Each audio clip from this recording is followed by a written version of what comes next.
আবারও আপনাদেরকে স্মরণ করিয়ে দিতে চাই কথা শেষ করার আগে, ইবাদতের মাঝে সবচেয়ে শক্তিশালী ইবাদত হচ্ছে দান সদকা করা। অসহায় মানুষকে দান করার চেষ্টা করেন, মসজিদ মাদ্রাসায় দান করার চেষ্টা করেন। এই পৃথিবীতে যেমন গাজার মানুষেরা, যেমন সুদানের মানুষেরা, যেমন ইয়ামানের মানুষেরা, যেমন আমাদের বাড়ির পাশে অসংখ্য অসহায় মানুষ রয়েছে, তাদেরকে সহযোগিতা করার চেষ্টা করেন। এগুলি এক একটা বড় বড় মাধ্যম। এক, দান করা বড় ইবাদত। এক, দান করা হচ্ছে রব্বুল আলামিনের কাছে দলিল।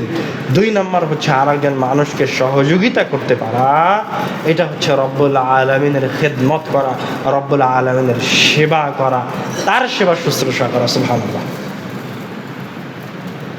দান সদকার হাতকে রমাদান মাসে গুটিয়েন না। যা পকেটে টাকা পয়সা আছে সব দান করে দিবেন মাঝে মধ্যে। এইরকম যেন 2-1 দিন আপনার হয়, জীবনে যেন এরকম একটা দিন থাকে যেই দিন আপনি আপনার পকেটে যা টাকা ছিল না দেখে দান করে দিয়েছেন। আপনি জানেন না, আপনি নিজেও জানেন না আপনি কয় টাকা দান করেছেন। এরকম কয়েকটা দিন যেন আপনার এই রমাদানের শেষ দশকে থাকে। হিসাব করে দান করিয়েন না। যদি টাকা কম থাকে তাহলে অন্য যে কাজের জন্য, মিষ্টি কেনার জন্য বা জামা কেনার জন্য যে টাকাটা রেখেছেন, ওই টাকাটা আপনি দান করে দিন। পরকাল আমাদের আসল, ইহকাল আমাদের কোনো কিছু নয়।